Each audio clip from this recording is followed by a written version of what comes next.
예, 오늘은 큰 성 바벨론에서라는 제목으로 하나님 말씀을 선포하도록 하겠습니다. 제가 아는 어떤 분이 그런 말씀을 했습니다. 성도들이 뭘 그렇게 맨날 힘들다고 말하는지 모르겠다. 계속 위로의 설교만 듣기를 원하고 눈물 같은 거 흘리지 말고 강하게 일었으면 좋겠다. 승리하신 주님만 보면 될 건데 왜 그걸 못하냐. 그런 말을 듣고 저는 아무 말도 못했습니다. 틀린 말은 아닐 수 있습니다. 그래도 저는 흔쾌히 맞아요. 요즘 성도들이 너무 약해요. 이렇게 동의하면서 말하지는 못했습니다. 맞장구를 치지 못한 이유가 두 가지가 있습니다. 첫째, 제가 그렇기 때문입니다. 제가 조금 여린 편입니다. 그래서 상처를 쉽게 받기도 하고 안 좋은 말을 들으면 자존감이 확 떨어지기도 합니다. 그래서 위로와 격려의 말 듣는 걸 좋아합니다. 자, 그런데 그 말에 맞장구를 못 친 이유가 또 있습니다. 정말로 힘들기 때문입니다. 정말로 힘든데, 그리고 아픈데, 그래서 눈물이 나는데, 눈물을 흘리는 그 사람 앞에서 제발 좀 강해져라. 이런 말 하는 게 영적인 가스라이팅이 아닐까, 이런 생각이 들었기 때문입니다. 사람마다 신앙의 수준과 신앙의 색깔이 다릅니다. 자기 신앙 수준과 색깔에 다른 사람을 억지로 끼워 맞출 수는 없습니다. 교회라도 위로해 줘야 하지 않을까요? 오히려 위로해 주는 게 당연하다는 생각이 들었습니다. 개인적으로 힘든 일이 한둘이겠습니까? 사회 양극화는 점점 더 심해지고 있습니다. 경제적으로 너무 힘들죠. 직장 생활도 쉽지 않습니다. 여전히 노동시간은 우리를 버겁게 합니다. 직장 안에서 이해가 안 되는 일들도 참 많습니다. 돈에 양심을 팔아버린 사람들도 많습니다. 자기 화풀이용으로, 자기 과시용으로 직원들을 괴롭히고 힘들게 하는 사람들도 있습니다. 직장만 그렇겠습니까? 직장 안에서도, 가족 안에서도, 학교 안에서도, 심지어 교회 안에서도 우리를 힘들고 어렵게 하는 일들이 참 많습니다. 나름대로 열심히 한다고 하는데 오히려 사기꾼들이 더 잘 됩니다. 그런 걸 보면 참 답답하기도 합니다. 우리가 이해하지 못할 부조리가 우리 주위에서 일어납니다. 개인만 그렇겠습니까? 사회도 마찬가지입니다. 정말로 황당한 일들이 우리 주위에서 일어납니다. 이번 주만 하더라도 그렇지 않습니까? 제 자녀 또래 군인들이 아무런 영문도 모르고 총을 들고 국회에 내렸습니다. 국가를 위해서 부모의 안녕을 위해서 헌신 봉사한다는 생각으로 군대 생활을 하고 있었겠죠. 힘들긴 해도 얼마나 자랑스럽게 군 복무를 하고 있었겠습니까? 그런데 순식간에 계엄군이라는 이름을 갖게 되었습니다. 그 아이들의 가슴에 새겨질 그 트라우마를 생각해 보십시오. 얼마나 잔인한 일입니까? 교회도 마찬가지입니다. 대형 교회를 세습하고 교회 성도들의 양심을 지르고 나서도 주님이 하셨습니다. 이렇게 말합니다.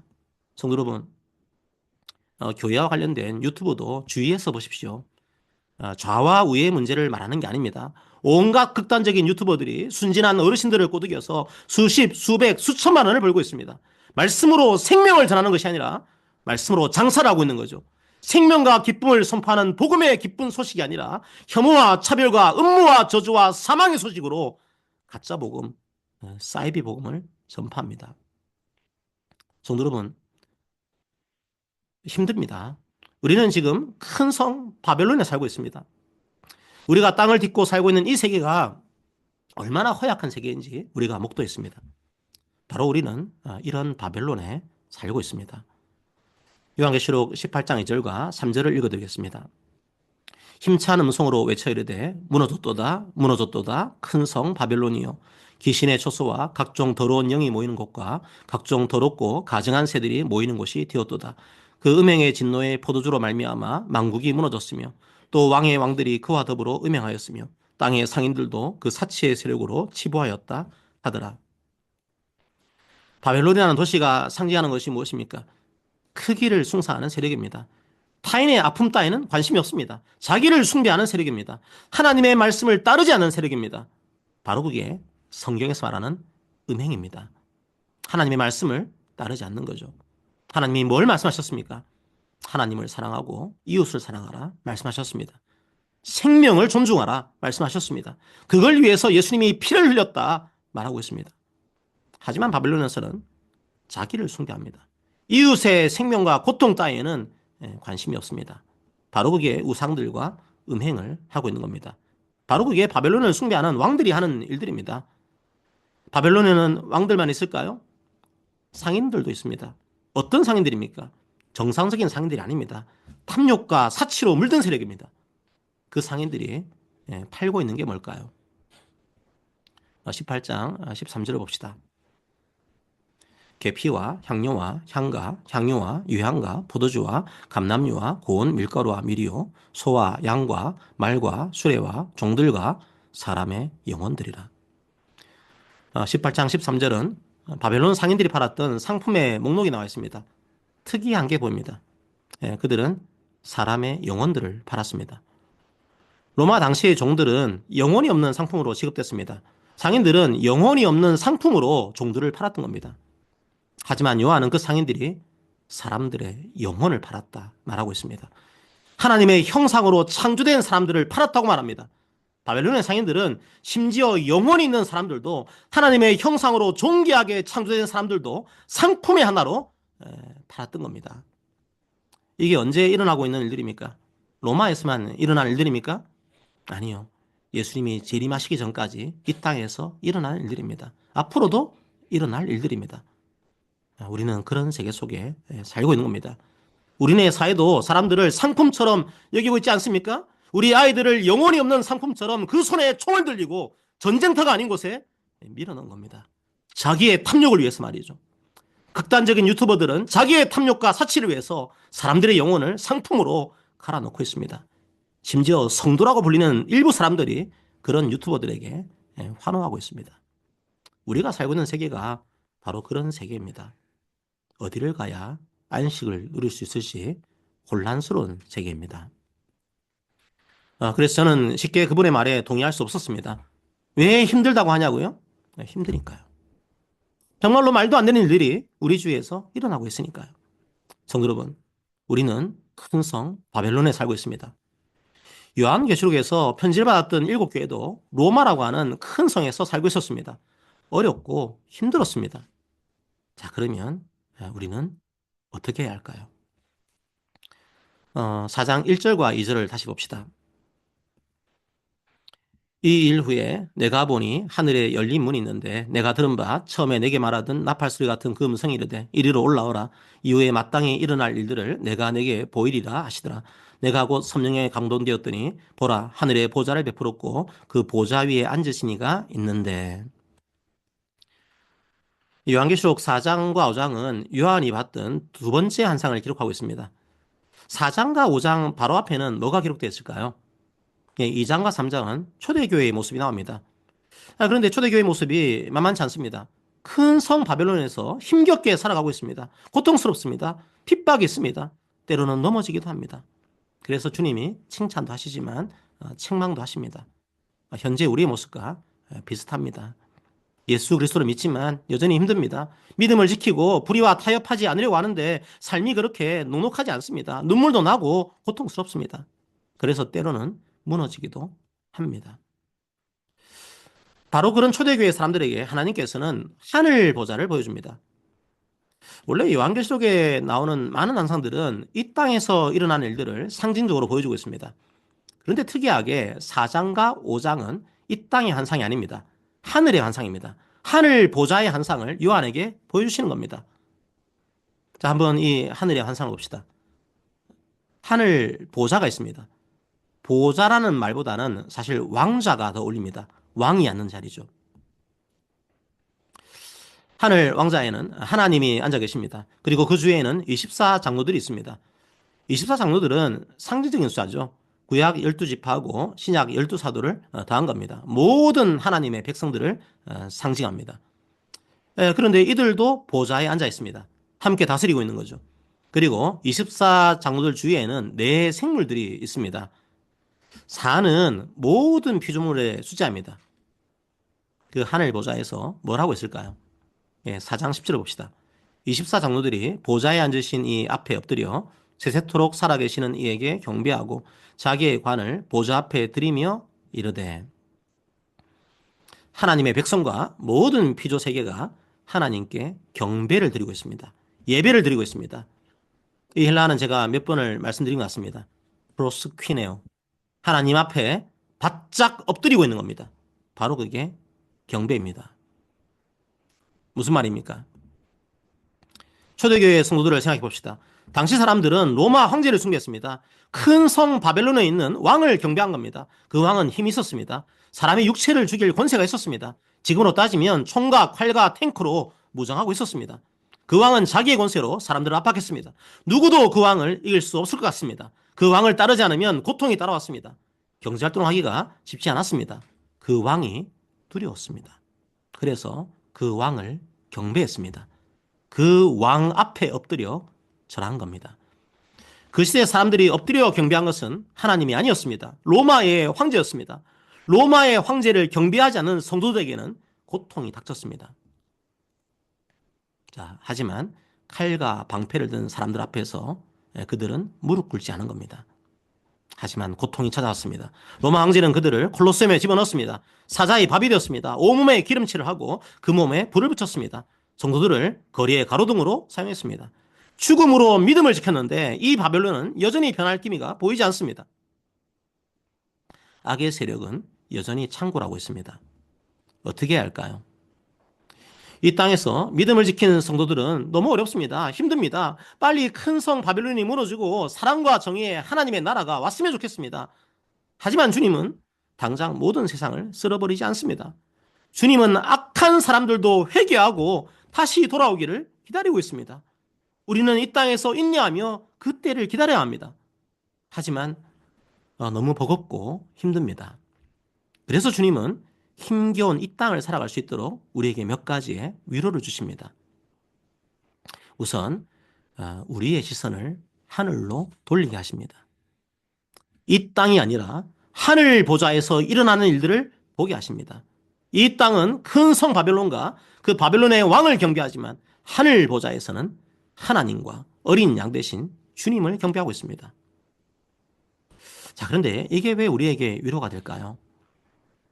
이 보좌에서 볼 수 있는 특이한 현상이 있습니다. 4장 5절을 봅시다. 보좌로부터 번개와 음성과 우레소리가 나고 보좌 앞에 켜한 등불 7이 있으니 이는 하나님의 7 영이라. 이 말씀은 어떤 데자뷰를 보고 있는 것 같지 않습니까? 출애굽기 19장 16절을 봅시다. 셋째 날 아침에 우레와 번개와 빽빽한 구름이 산 위에 있고 나팔 소리가 매우 크게 들리니 진중에 있는 모든 백성이 다 떨더라.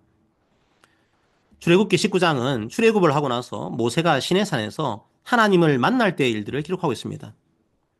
구약 성경은 하나님께서 임재하실 때 번개와 우레의 이미지를 사용합니다. 요한계시록이 바로 이 이미지들을 사용하고 있습니다. 하나님이 함께 하시다, 함께 계시다, 이런 상징으로 번개와 음성과 우레 소리를 사용하고 있습니다.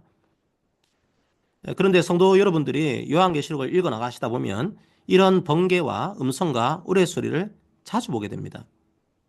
자, 요한계시록 8장 5절을 볼까요? 천사가 향로를 가지고 제단에 불을 담아다가 땅에 쏟음에 우레와 음성과 번개와 지진이 나더라. 요한계시록 11장 19절을 봅시다. 이에 하늘에 있는 하나님의 성전이 열리니 성전 안에 하나님의 언약궤가 보이며 또 번개와 음성들과 우레와 지진과 큰 우박이 있더라. 요한계시록 16장 18절을 봅시다.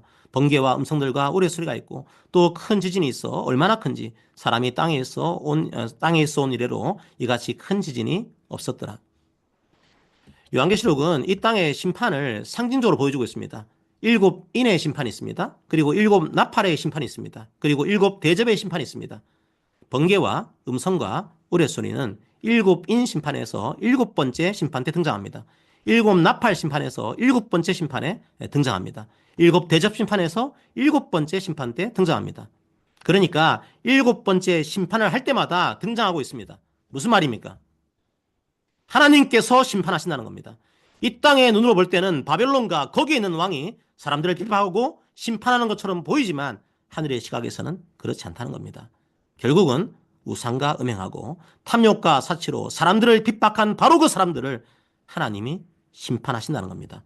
하지만 한없이 약해 보이는 성도들이 믿음을 지킬 때 그 연약한 성도들을 주님이 구원하신다는 겁니다. 그러므로 하늘을 보라는 겁니다. 이 땅의 현실이 참담해 보일지라도 그게 끝이 아니라는 겁니다. 우리의 시선을 하늘 보좌로 돌릴 때 우리는 이 땅의 현실을 인내할 수 있습니다.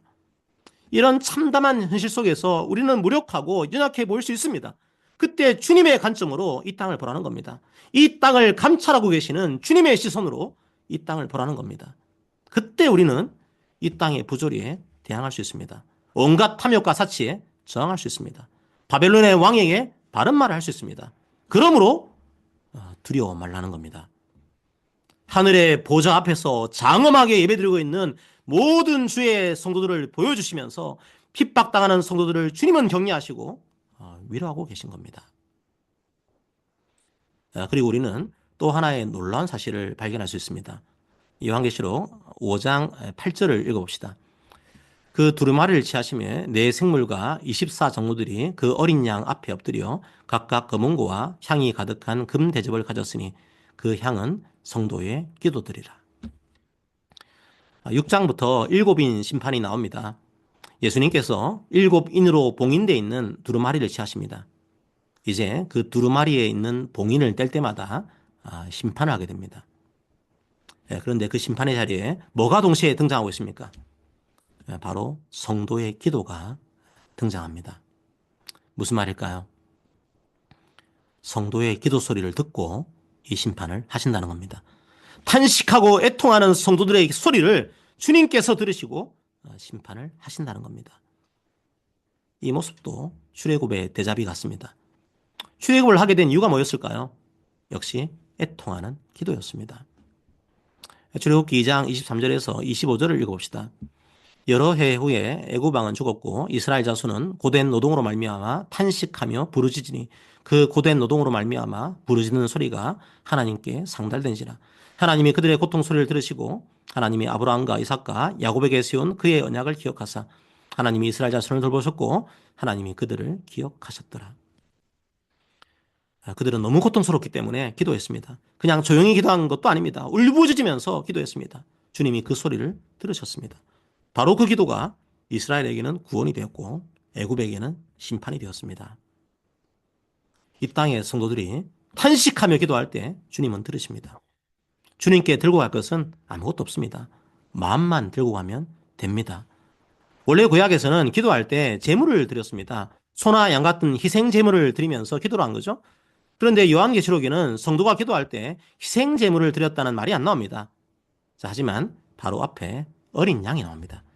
어린 양 대신 예수님께서 이미 제물이 되셨습니다.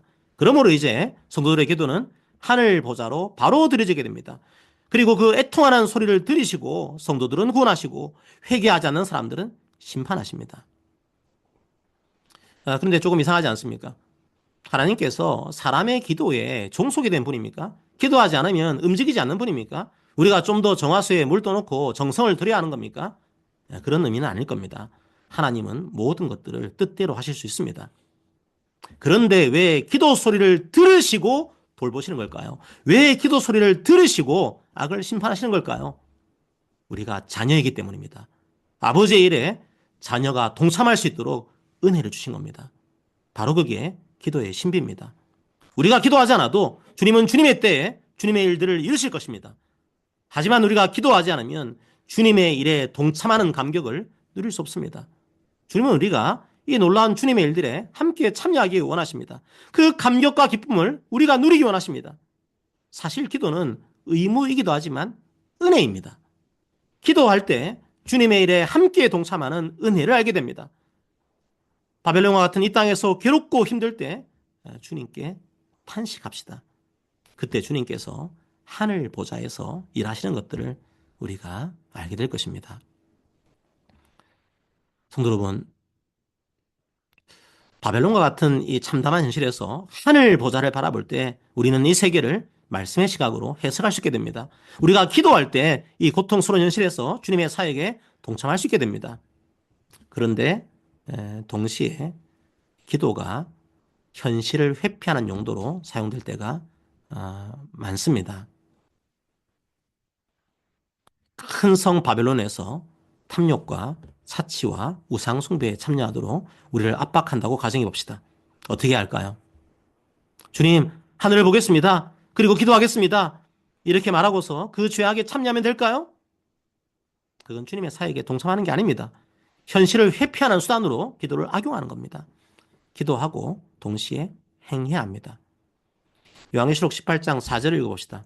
또 내가 들으니 하늘로부터 다른 음성이 나서 이르되 내 백성아 거기서 나와 그의 죄에 참여하지 말고 그가 받을 재앙들을 받지 말라. 하늘 보좌에서 또 다른 음성이 들려옵니다. 바벨론의 죄악에 참여하지 말라는 겁니다. 그 땅의 왕과 상인들이 탐욕과 사치로 옷을 삼고 사람들의 영혼을 상품처럼 거래할 때 그 악에서 떠나라는 겁니다. 이런 악을 용납하면서 기도합시다. 이렇게 말하는 게 얼마나 위선적입니까? 물론 그 죄악의 세력들이 우리를 두렵게 할 때가 있습니다. 하지만 구원과 심판은 마치 도적처럼 다가올 겁니다. 18장 8절을 보십시오. 하나님의 심판은 하루 동안에 이를 것입니다. 18장 10절을 보십시오. 바벨론은 1시간 만에 심판을 받을 것입니다. 그러므로 나중에 기회가 있겠지. 지금은 이 악에 참여하자. 그렇게 하지 맙시다. 사람의 심판은 피해갈 수 있어도 하나님의 심판은 피해갈 수 없습니다. 길이 아니면 가지를 말고 말이 아니면 하지를 맙시다. 계산하지 맙시다. 그냥 그 죄에 참여하지 맙시다. 왜 하나님께서 악한 바벨론을 심판하시는 겁니까? 탐욕과 사치와 우상숭배 때문입니다. 하지만 18장은 마지막에 또 다른 이유를 제시하고 있습니다. 18장 24절을 봅시다. 선지자들과 성도들과 및 땅 위에서 죽임을 당한 모든 자의 피가 그 성중에서 발견되느니라 하더라. 왜 바벨론이 심판을 받는 겁니까? 바로 피 때문입니다. 바벨론의 왕과 상인들은 자신의 탐욕과 사치를 위해서 선지자들과 성도들을 죽였습니다. 성도들만 죽인 것이 아닙니다. 하나님의 형상으로 창조된 모든 사람들의 생명을 가볍게 여기고 그들을 죽인 것입니다. 육체적인 살인만 살인이 아닙니다. 사람의 영혼을 죽이는 것도 살인입니다. 성도 여러분, 오해하지 말고 들으십시오. 저는 지금 정치 이야기를 하는 것이 아닙니다. 저는 성도님들이 여건 야건 보수건 진보건 별로 중요하게 생각하지 않습니다. 그건 각자의 신앙 양심의 문제입니다. 하지만 생명은 다릅니다. 저는 지금 생명에 대한 이야기를 하고 있는 것입니다. 생명과 비교할 수 있는 것은 아무것도 없습니다. 저는 이번 주에 일어난 여러 일들이 광주의 트라우마를 갖고 평생을 살아가고 있는 사람들의 영혼을 죽인 거라고 생각합니다. 저는 생명을 조롱하거나 생명을 자기 목적의 도구로 비웃고 이용하는 이 모든 것들은 하나님의 뜻에 반한다고 확신합니다. 그건 정치적인 문제도 아니고 깊이 숙고해야 할 문제도 아닙니다. 그리스도의 피 앞에서 우리는 생명을 장난처럼 말하고 함부로 다루는 자들의 불법을 지적해야 합니다. 그게 바로 우리의 선지자적 사명입니다. 그들의 죄악에 동참하지 말아야 합니다. 혹여라도 그런 일이 있다면 예수님의 피 공로를 의지하고 회개하면 됩니다. 하지만 회개하지 않는 바벨론의 왕과 상인들은 그 피가 부르짖는 소리 때문에 도적같이 심판을 받게 될 것입니다. 혹여라도 그 죄악에 동참하는 일이 없기를 바랍니다. 그 죄악의 자리에서 떠납시다. 성도 여러분, 이 큰 성 바벨론에서 주님께서 여러분을 위로하기 원합니다. 이 땅의 현실 속에서 포기하거나 낙담하지 맙시다. 오직 하늘 보좌를 바라보면서 기도합시다. 그리고 바벨론의 악에서 떠납시다. 그게 성도들이 이 큰 성 바벨론에 살아가는 방법이요 은혜입니다. 바벨론은 여전히 성도들이 살아가기에는 어려운 성입니다. 하지만 말씀의 소리에 귀를 기울이면서 하늘의 보좌에 기도의 향을 올려드리면서 나아갑시다. 두려워하지 맙시다. 마태복음 10장 28절을 읽고 오늘 설교를 마무리하겠습니다. 몸은 죽여도 영혼은 능히 죽이지 못하는 자들을 두려워하지 말고 오직 몸과 영혼을 능히 지옥에 멸하실 수 있는 이를 두려워하라. 아멘. 함께 찬양하겠습니다. 나의 백성이 다 겸비하여 내게 기도하며 나의 얼굴을 구하여서 그 악한 길 떠나며 하늘에서 듣고 죄를 사하며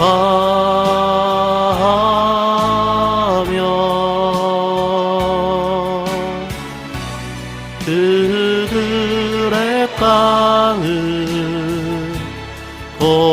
지리라.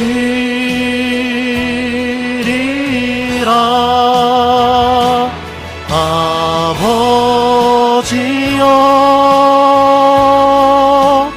고쳐주소서.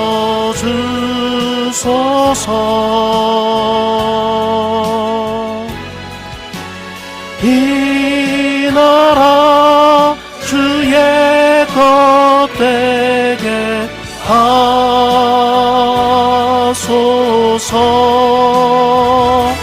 주 하나님 간절히 기도하오니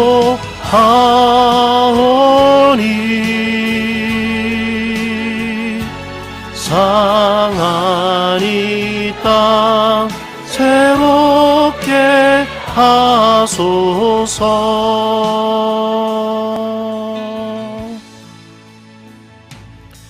무릎 꿇고 다 겸비하여 주께 기도하리.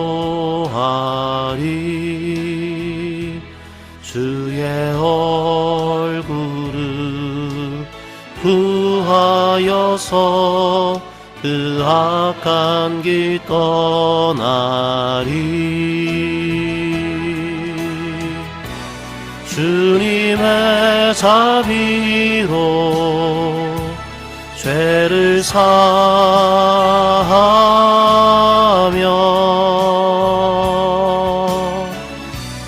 주님의 자비로 임하소서.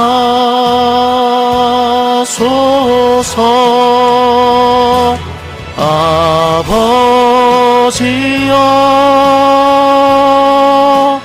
고쳐주소서.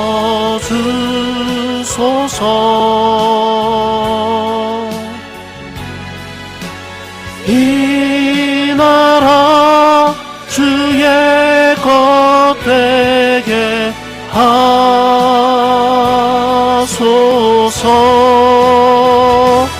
주 하나님 간절히 기도하오니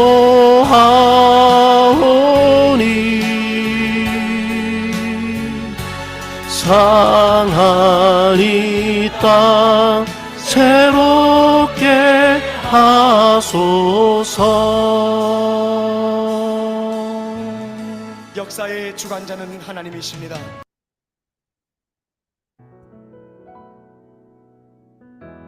우리 말씀을 기억하면서 기도합시다. 주님, 바벨론과 같은 권세들이 이 땅을 다스리는 것처럼 보입니다. 마치 그들이 이 땅을 심판하는 것처럼 보입니다. 그 권세들은 사람의 생명을 빼앗고 사람들의 영혼을 죽입니다.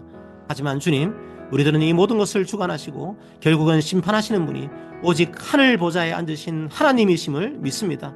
그 하늘 보좌에서 우리를 바라보시는 주님을 바라보게 하옵소서. 담대하게 하옵소서. 그리고 기도하게 하옵소서.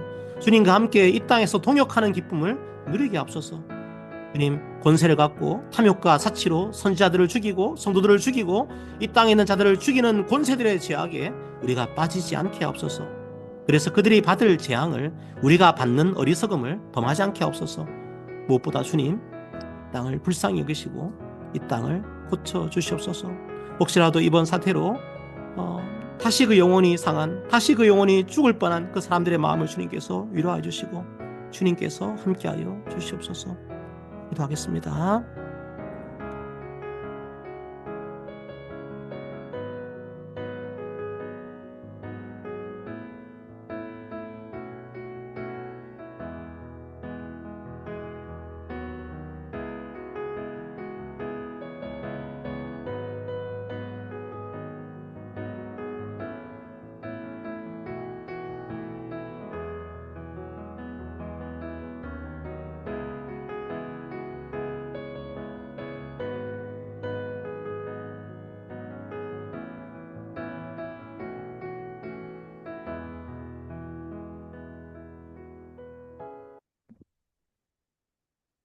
사랑의 하나님 아버지 감사합니다. 오늘은 요한계시록에 나왔던 하늘 보좌를 보았습니다. 이 땅에 있는 현실은 이 땅에 있는 권세들이 우리를 죽이고 우리를 심판하는 것처럼 보입니다.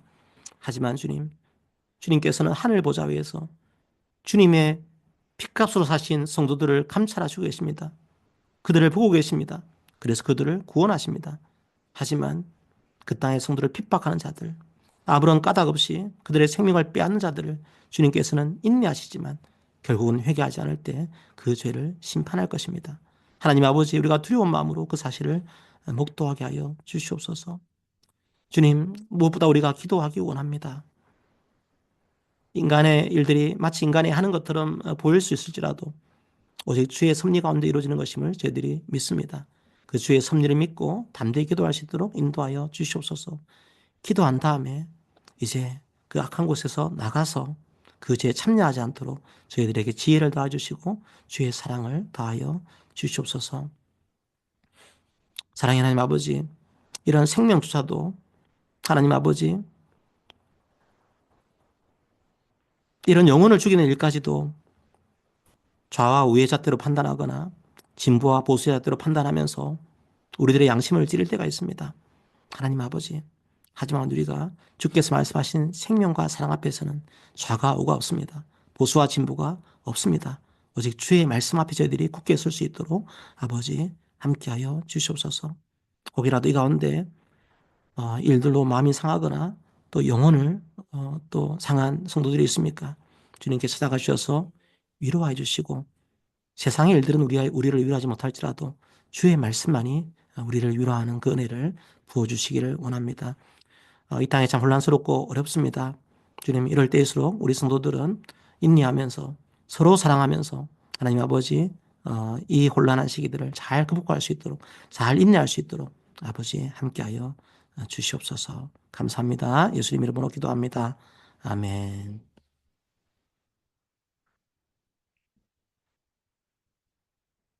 자, 우리 서로에게 권면하겠습니다. 사랑하는 성도 여러분, 모든 것을 주관하시는 하늘 보좌를 바라봅시다. 기도합시다. 바벨론에서 나와서 그들의 죄악에 참여하지 맙시다. 아멘. 자, 오늘의 금주의 말씀입니다. 요한계시록 18장 4절입니다. 내 백성아, 거기서 나와 그의 죄에 참여하지 말고 그가 받을 재앙들을 받지 말라. 아멘.